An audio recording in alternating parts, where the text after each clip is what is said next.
What's up, guys? This is S3 and I'm back with another video. If you are new, welcome to my channel, and if you're not, welcome back. Remember to subscribe, share, like, and comment down below, okay? Naniba kumbuye, and I'm happy to be back.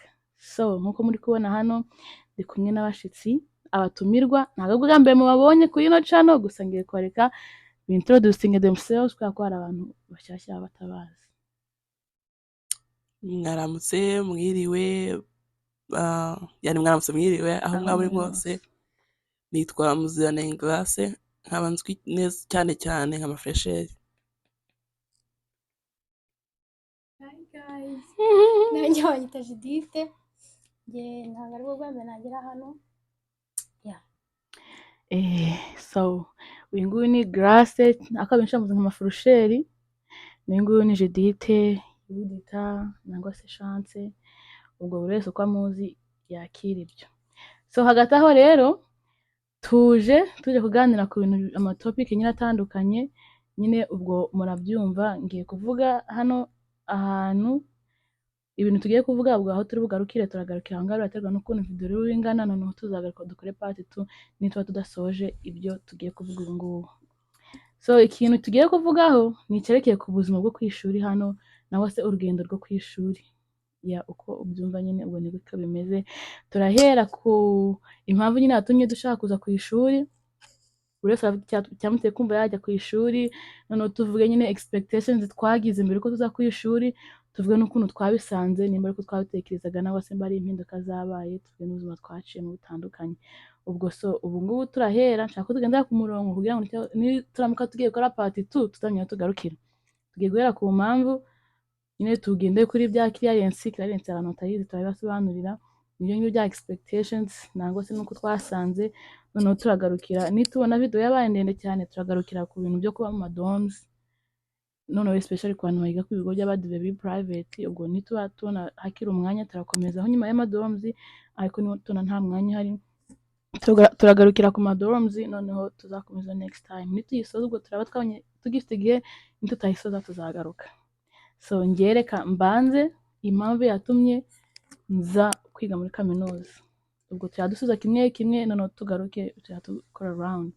So impamvu yatumye, by the way, excuse this mic, nta nshaka kwishyira ku mupira cyangwa se next time nayishyize ku gutwi narababaye, nongeye kwishyira hano, so excuse me. But yeah, impamvu yatumye nza ku ishuri ni ukubera ko hari inzozi nari mfite nyine mutoya, nari nifuza kugeraho, kandi kugira ngo nzigireho byari kunsaba ko njya ku ishuri. Ubwo niyo mpamvu nafashe umwanzuro wo kuza muri kaminuza. Iyo nzozi nari mfite niyo kuba physical therapist. Ku bantu batazi icyo physical therapist bisobanuye, ni abantu bajya bita ku ngingo z'umubiri mu buryo butandukanye, ida wavunitse, wakoze impanuka, nangwa se uri kumva mu mubiri wawe imitsi yawe itameze neza, mbese nyine uburyo nk'ubwo. Nkunda ibiryo we nyine muri ubwo buryo nyine butandukanye. Nicyo nyine nigira mu Kinyarwanda ni ukunga. Akenshi bakunda kubisanisha no kunga, yakunga nangwa se ibintu nk'ibyo. Iyo niyo mpamvu yatumye nza ku ishuri, kuko kugira ngo mbe physical therapist mfite kujya ku ishuri. Nanjye I don't think I ever wanted to go to college before nza hano, nyine bitewe n'ukuntu akenshi ujya ubona abiwacu iyo barangije high school batabigira muri company and all that. So I thought I was gonna do the same thing. Noneho nkirangiza high school I took a gap year, mfata umwaka ndi gutekerezaho if I wanted to go to college, also what did I want to go to college to study. And in that year nafashe class in community college, but I didn't like it. So I didn't like the major I was in. So noneho we had a tour. Tuza hano kuri Kaminuza hano ya Okudu, tuje kwitembera. I liked it, and at the time umwana ngiye amaze kumbuza umwaka, I wanted to do something to make him proud. No mu rugo nabo they were encouraging me to go to school. So I was like, why not? I'm still young, I could go to school icyo nigezaho. So I stopped. Iyo major nari mfite imbere yatumaga nanga ishuri and then I went into something I was really passionate about, which is psychology. psychology se ko abantu batazi Psychology ngo ni ni iki iki? wadushobora kubisobanura? psychology ni ntuza ni nk'amashuri nk'amashuri yigisha ubumenyi bwo mu bwonko uko umuntu atekereza imitekerereze y'umuntu. It's not just about like therapy niko abantu benshi batekereza nyine ngo ni kuganiriza umuntu ufite ibibazo, but it's more than that. Like it's more like kwiga ukuntu emotion zacu za affecting ubuzima bwacu, like emotion zawe ukuntu zikorana n'imibiri yawe na muscles zawe n'amaguru, like stuff like that. Nice. Okay, as for me, Wa mama yake as for me, njye impamvu yatumye nza ku ishuri, nyine ni nka kwa kundi uko tubizi muri community y'iwacu tuba tuzi ko umuntu atarangiriza muri high school ahubwo afite kujya muri college. Njyewe nari nzi ko ningaraduwa high school nzajya muri college, but icyo gihe ntabwo nari nzi icyo nshaka kwigira really. Aha nari mfite bibiri, yari business management, mfite na biology kuko nkunda biology cyane pe. Ari nabyo bya inspirinze kuko akubwira ngo ujye mu kintu udakunda uzaspendinga your whole life with, byarutwa ukakijyamo ukakiga niyo cyaba gikomeye, that way it helps you uba ufite ya inspiration still ituma ukomeza kugenda. Kuza hano kuri Hawkwood was unexpected, ntabwo ari ikintu nishizemo kuko nabimenye nyuma. Banjye ubu ngubu ndi kwiga biology, it's biology major. Icyo nzajyamo nzakomerezamo it's nurse practitioner. Nurse practitioner nasa nagutera mudufashe. nurse practitioner, okay, ni nka bameze nka family doctor, but it's not the same kuko nyine family doctor ni nka babandi bakudiagnosinga akubwira indwara urwaye ariko batakuvura. Babandi bakohereza ku mudokiteri wabyo akaba ari gukora nk'urugero, ukaba urwaye nk'amaso nkaba nakohereza ku mudokiteri umuvuzi w'amaso. Ntabwo njye mba ndi mu bintu bya deep cyo kuba navura umuntu. Ikindi icyatumye pursuing nurse practitioner, I always had a dream yo kugira my own clinic. And that way, That's everybody. nurse practitioner, it's easy for me to get my own clinic than kujya kuba umudokiteri. Kuba umudokiteri bifata igihe kinini, but nurse practitioner ntabwo ari igihe kinini kandi byatuma realizing my dream hakiri kare. Kandi ndabikunda cyane pe. So niyo mpamvu nacuzinze iyo major. Thank you. Hari ikintu kinanibagiwe kwadinga ngiye kwita cyanjye nyine mu mpamvu zanyinkuraginze kuza ku ishuri. Nagize amahirwe ndangiza high school ndi mutoya. Nagize high school ndi ntanuza na 18, noneho ngira n'amahirwe ngira abakuru banjye. Mbese ngiye nta kintu pe cyandi kwirukira cyari gutuma ntakomeza college. Nahita abakuru banjye bihenshi kandi bafite amafaranga, njya nteta nyine igihe cyose nshatse amafaranga, so banantira n'imbaga bavuga ati wowe jya ku ishuri icyo uzakenera cyose turahari ku bwawe. Ngira n'ababyeyi bantera imbaraga, so ngiye nyine I feel like ibyo biri mu byatumye ngira courage cyane kuko nta kintu cyo nari ndi kwirukankaho cyane cyari gutuma nyine ntakomeza. Mbona mfite abakuru banjye banshigikiye, abagira ababyeyi banjye bari kumbwira ati jya ku ishuri. Nawe umuntu wanjye n'ubwo banjye bagiye bambwira ati genda nyine uzagitumarira baya, nabyo biri mu byatumye nyine nshaka kwifuza kujya ku ishuri. Yes. Ngira akantu gato. Nanjye njye for me mbese icyatumye cyane cyane rekera ku bintu bya college, njye I feel like iyo mfata nk'umwaka ntuza nkajya muri company byari gutuma kwa kundi nyine ujya muri company ya like well that's an easy way yo kugira amafaranga than kujya gufata amaroni muri college. Njye rero ntawe nigeze nkora mbere yuko njya muri college. Mama yarabiturindiye atubwira ati uzakora after high school, so ibyo ngibyo kuko ntigeze mfata ku mafaranga nkigaraduwa nkabona ishuri nahise ngenda right away. Ikindi thanks to mukuru wanjye Yvonne I always like ni umuntu tugenderaho cyane bitewe n'urugero atwereka, so nawe yabaye niwe wagize iyo impact yo kuvuga ati choosing kujya muri college instead of just going muri company. Yeah. Also, shout out to BFG.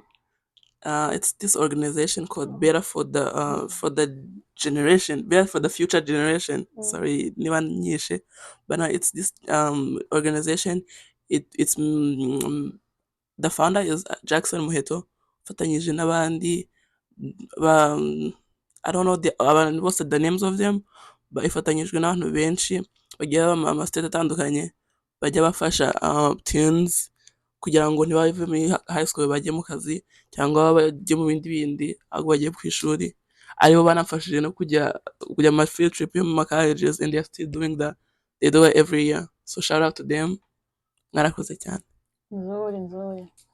Ya twese turakoze kuvuga impamvu zitandukanye. Ni byiza gusanga twese tudahuje ku kintu kimwe. So yeah, ikindi kintu kigiye gukurikizaho tugiye kuvuga expectations kwa dufite. So nitwa tuvuga expectations ntitwite tuvuga ukuntu twabisanze. Cyako twavuga expectations kwa dufite kuri college nituzirangiza tuvuga nyine uko twasanze n'uko twatekerezaga. Ariko mbere ko tuhavuga tuvuga nyine bino bya clearance. Mbere ko tuvuga nyine uko twasanze tuvuga process yose twaciyemo tuvuga bahuye na za expectations kwa dufite. So ngewe expectation nari mfite mboneyeho no kuvuga ibyo nashaka nk'umwana. So ngiye kuva kera mu nkambi nifuza kwiga muri interina. Nyamwe nyine ngo muri interina ngo ni ibintu nimumva ngo nashaka kwikuza kuva kera pe. Nuko numva nyine ngo interina ni ibintu birenze, ngo nyine ngo bagiye bagira amadorms yabo, ngo nyine ngo ujya uhigira ubuzima, nyine pe ngo hajya hatuma nyine ukora mu bitekerezo. So kuva kera nahoraga nshaka kwiga muri interina. Rero nabyo biri mu byatumye nshaka kujya kwiga kure yo mu rugo hanze. Okay, mu rugo ndakunda ba nyine the fact that kuva kera nashakaga kwiga muri interina nabyo biri mu byatumye njya kwigira hanze. None kugira ngo nze experience bya bintu nifuza nkiri mutoya. So ngiye nyine honestly expectations nari mfite ni izo nyine kwiga ubuzima tu hano umwana nyine ntiyumve. Hari nzanke n'ikintu ndazi yuko nyine abo turi hamwe nibo bazaya bamba hafi. Hani nziga kwigurira isabune, hani nziga kwigurira mbese n'ibikoresho byose by'umuntu akenera mu buzima bwa buri munsi. Hani nza kwitwa n'ubuzima nkabyanka ariko nkakomeza nkabuvamo. So izo ni expectations nari mfite za kaminuza. The expectations I had is high. I know it's high, but nakuze niba mwana ukunda filime cyane, and you know amafilime y'abanyamerika, the way I portraying like amaskoro, it's different like from Kaminuza, but I didn't know that before I came here. So the expectations I had in my mind, I actually didn't even want to come to Oakwood like at first. Naishaka kujya muri college iwacu. Yeah, naishaka muri college iwacu like hafi iwacu. Like I'm a college student but still ndi mu rugo. But because of some reasons that was not achieved, as you can see. But That's why you are here. That's why you can see me here.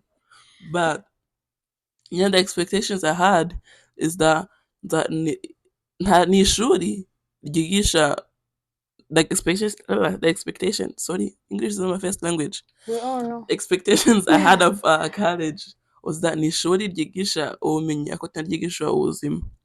Like I knew ko ahantu nzagenda nkiga nanjye nkimenya like what I am other than from my family dynamics. Like ni gute ndi ntawe kuvuga ngo ndi sister w'uyu navuga ndi the daughter of this person or the other, but ngewe ku giti cyanjye like nkimenya nawe bakamenya ku giti cyanjye. So even though that was my expectations, I don't think navuga nyine ngo it was too high as I think it is, but yeah, that's my expectations.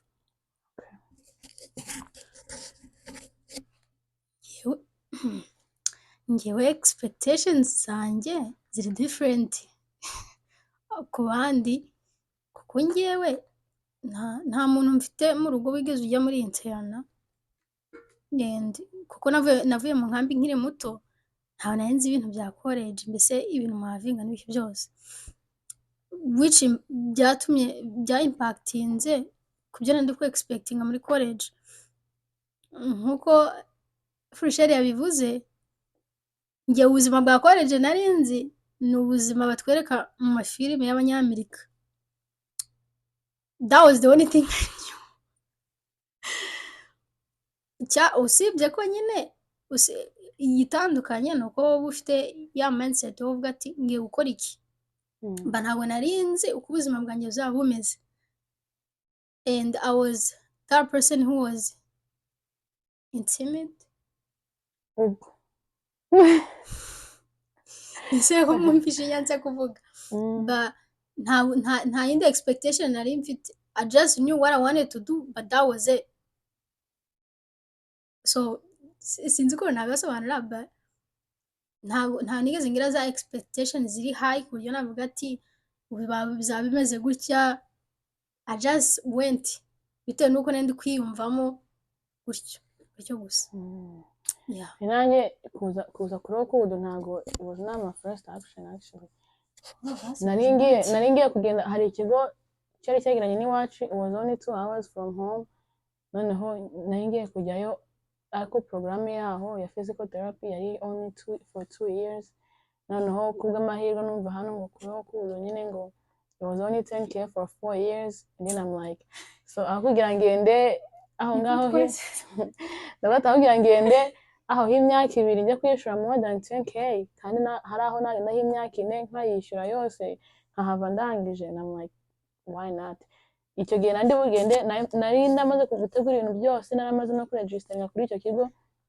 Ku munsi ndi bugende like uyu munsi ndabahamagara ngo sinkigiye umusango nahamagaye kuri okudu mbabaza ukuntu ibintu byaho bimeze bahita banagira ngo nabayikiriya nyine ibyo byose ntanza like literally I just biba gutyo ngo mutamfata umwanzuro kuzana.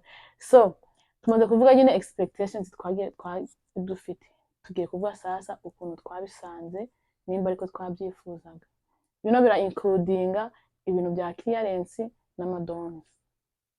So ukuntu ngiye rero nkuko naje kubivuga naraje ibintu byo kwakiriya nabikoreye over the phone byose byari bitaro emails.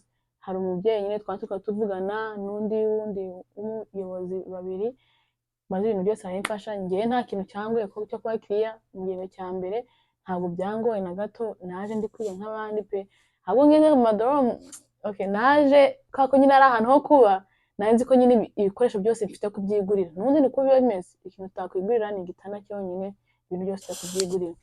Noneho sasa ndagenda ngura igikuvureri ngura igikuvureri kinini kinini pe nanzi nyine ngo afite ibitanda binini ngura na microwave naguze na microwave maze ku kibuga babona nyine iri buhende kwishipinga. Wewe kuriya mu rugo nagure microwave mu rugo nyine narumvishije okay so yes nyine okay narumvishije nyine ngo nta kintu kimwe ufite kumva kandi ndumva ngo nyine ni ikigo nyine cy'abadive kandi nyine ngo kurya nyine urabizi amaklase hari ajya kugira classe ihuye no kwiye cyo kurya none kurya bibangugara ko nari nzi ko ndukenere firigo na microwave nicyo kiringita y'amashuka. So ibara fridge kirwanyu? No firigo ntago nayiguze nabanje nagura iby'ingenzi nyine. Microwave nigura mu rugo nyine no mu rugo rero kwa ko bose bari the food she is nshaka kunyica noneho mu rugo naho bari banshigikiye icyo nandivuga cyose bari kucyumva ko ninjye wambere arugiye muri college nyine mu rugo kandi nari nafite liste nari kuyamagara Vestina nyine ko yari yahantanze yamuhamagara nyine nkamubaza ukuntu ibintu byose bimeze byo nkine byose akayambwira ngo mwe nzabigurirayo ariko nyine numva ko why not ntabigura nkabigendana. Ndagenda ngura ikuvureri nini ngura n'amashuka yayo of course na microwave ubwo nyine. But I'm trying to comprehend like where did you put your yours? Ceceka nyine ndakuvuga maze rero ubwo nyine microwave tugiye kwishipinga ku kibuga badusha amafaranga menshi ariko twayiguze urikumva kwa ko yo ntago kwa ko ari icyuma yo byari bihenze cyane.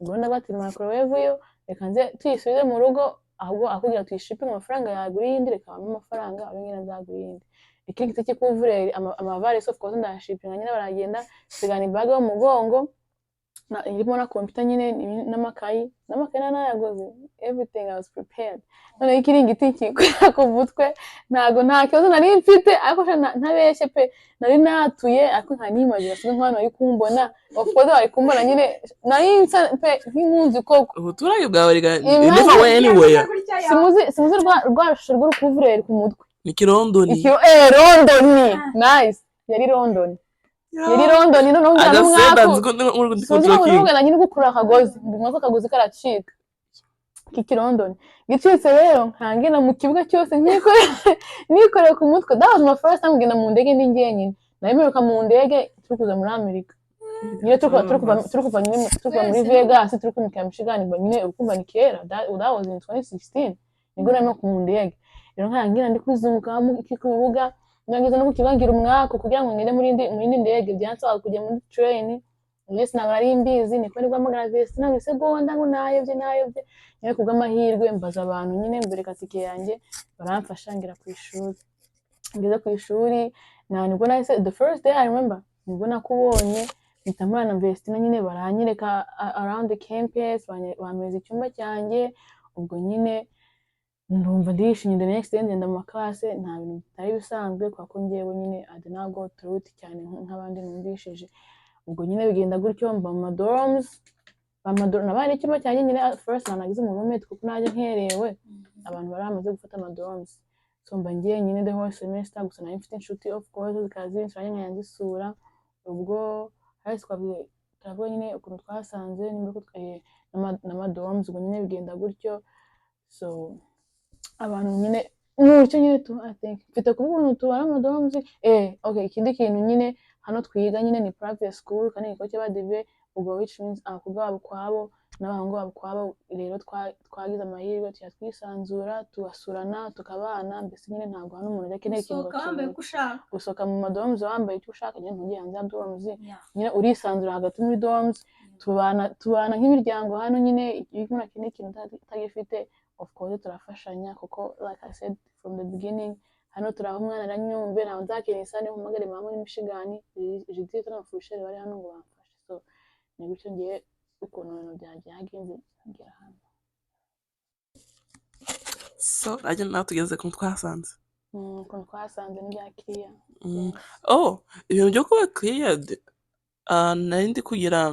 nari ngende ku bya pressure nyine ndi kuza hano hari kuba nk'ibyumweru bibiri mbere kugira ngo nze so and one of my friends from Indiana bari hano barambaza ngo are you cleared I didn't know what that meant I knew I had to pay and all that but I didn't know what that meant but because nge naje it's more like I was scouted by Awkward so I got like amafaranga like I'm scholarships the first semester so when I called Awkward nyine ndi kunoza and I'm not gonna lie because I was like that don't make sense like how is this so easy so they were like yeah no you're cleared and all that ndi ko apply n'ibyumba ntazi ngo which dorms do I have to apply to so and then when I got here ikintu cyangoye is that I had to have a COVID test like that says I was negative like that I didn't have but the good thing is that nahuye n'abantu beza nahuye n'ababyeyi beza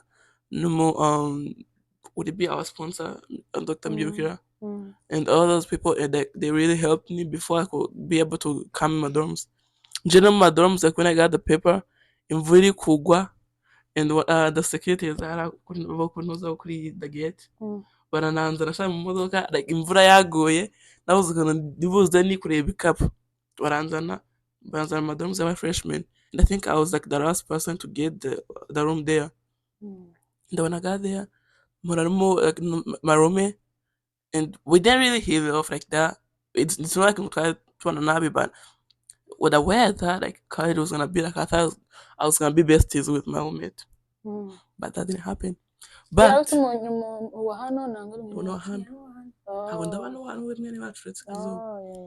but nubwo ntabonye nyine umurumete like twaba besties, I got to meet, already knew her, but I didn't know her like that. So I got to meet her and her roommate.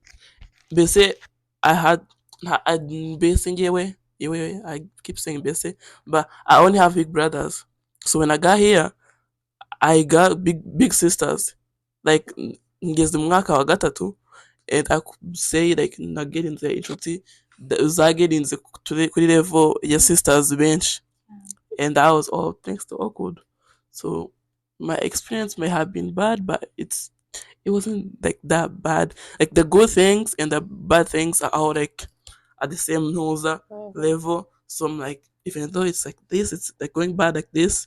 At the same time, I'm not going through it alone. So and the people like here are not making me feel like I'm alone. So I got to experience that, and I also got to deepen my relationship with God, because it's a Christian school. So that helped as well. So I'm very much grateful. Okay. No problem. Expectation yanjye ajya tuvuga expectation uko uko nasa ego ko okay, nsubiye inyuma ho gato. Njyewe ni nka byatangiye mbere yuko ngera hano kuri Wood bitewe kujya kuba clear. Hari umubyeyi mwiza wamfashije baho njye ntandukane n'abandi. Hari roni namenye ntaragera hano muri Wood bita parent plus one. wowe utarazi? Ntari naza narayimenye. This is the main point. Iyo roni ntari naza ndi kwapurika bwa mbere barambwiye ngo hari roni mfite gufata yitwa parent plus one. Hari umubyeyi wari kumfasha ngize amahirwe sinzi ibyo yakoze ambwira ngo nta nzayifata buno ngo ariko mu ndi mwaka nshobora kuzayifata. Nsa nk'ubisigaho ngaho sinabyitaho. Mu kuza kuri Wood, naje kuri Wood nari nzi university isanzwe. Ngewe mbese nta gahunda nigeze ngira yo kuza kuri Wood, nafatiye aho ngaho nk'uko nari byagenze. Ako ngiye nta muntu narinzi. Umuntu twavuganaga yari Dr. Mbyirukira. Nafashe covid test nkiri mu rugo, ngeze hano ku kibuga cy'indege nsanga result batarigeze bazinsendingira ku kapari bambwiye. Dr. Mbyirukira duhura ku kibuga cy'indege, abari buze kumfata arambaza ati se ufite covid test uri positive cyangwa uri negative? Ntabyo nari nzi. Arangije anjyana ahantu ku bitaro, bari bambwiye ngo yari yambwiye ati nintabona iyo test nta wundi ujye mu kigo, kandi pe nta muntu nari nzi aha ngaha. Tugize amahirwe tubona ibitaro bidufatira ku mafaranga makeya. Natanze n'imbere 75 kugira ngo nyibona right away mu masaha 24. Ubwo naje ndi clear. Naje kumenya ko ari ikigo cy'Abadventiste Geza. No, sorry. Oh, it's okay. Gusa experience nagize experience nziza. Very nice. It's okay. Experience nagize experience nziza. Ni ibintu nta expectingaga. Yeah, iyo Wood yaramforminze mu buryo ntatekerezaho cyane. Nahuye n'inshuti nziza, nahuye n'inshuti zanyigishije byinshi cyane, nubwo kuba clear bigenda bigorana. Ntabwo bivugire rimwe byose to this moment kugira ngo ibyakira tuzabiveho tubivuyeho twe kugaruka. Ariko sorry kutanguciye mu jambo, but hari ikintu tuhafata for granted.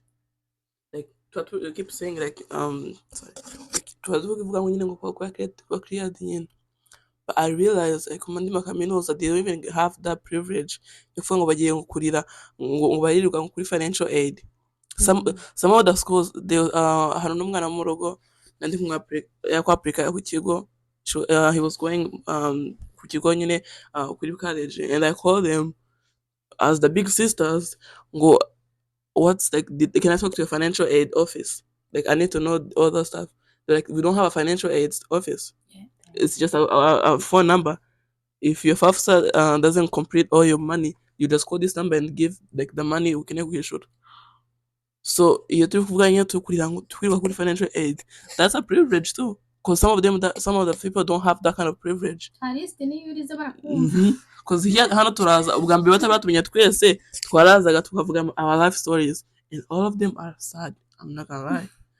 Like if umeje kuvuga gutyo, like they try to find money for you. Before when we had it, or maybe you said but you know like it was like that. Then Christian school now because the money and stuff like that. But and my colleges over like no cause we knew that we had to pay. Maybe they didn't tell us the actual the actual amount, but we knew at some point we knew. Some of us like researched about it. So you have going go clearance. It's a privilege, and no, we're not saying it's a bad thing. We're just saying what we go through. Yeah, we go through it too. But that's because like sometimes we don't even like look outside the box and see like other colleges like how they are. Like ugiye gusura andi ma colleges cyangwa ukabaza nk'abandi bantu batiga kuri Okodo babaza ku kigo bazi ko bishyuye amafaranga yose. Amafaranga if bakoresha FAFSA bagasanga tuzuye bagatafata loan yo ku ruhande bagatabyishura cyangwa niba bari if they're well off bagatabyishura. That's how usually it is. But for us, we're real spoiled. Like we have to complain a little bit. But that's because they spoiled us though. Yeah. So yes, it's hard. I also finished. Oh, yeah. Nanjye nshatse kuvuga ati yes, it's hard and it's very hard.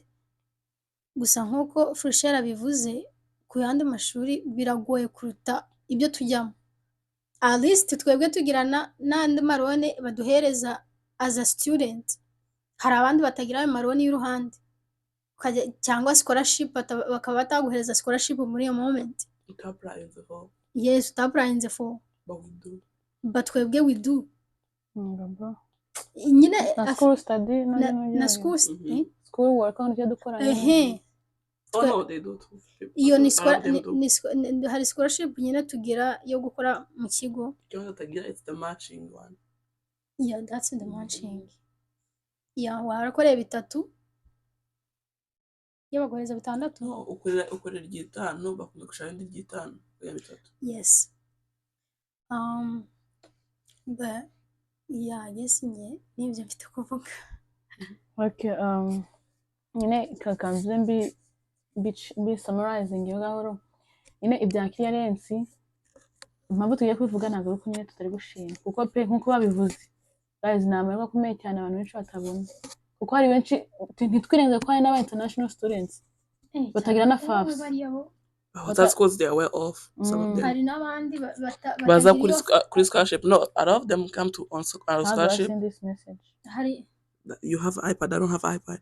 Hari n'abandi baba nyine bitewe n'ibyo uri kwigira bigira udagira fine trade. For example, theology majors bafata amarone gusa nta scholarship nimwe they don't get scholarships. But yeah, nacha ku brief nyine ku subscribe ku summarizing subscribe nacha ku summarizing nyine byose nyine turi kuvuga nyine why we go through here, we're not complaining or okay maybe if you sound like you're complaining that's okay too because we go through it. We don't just get cleared.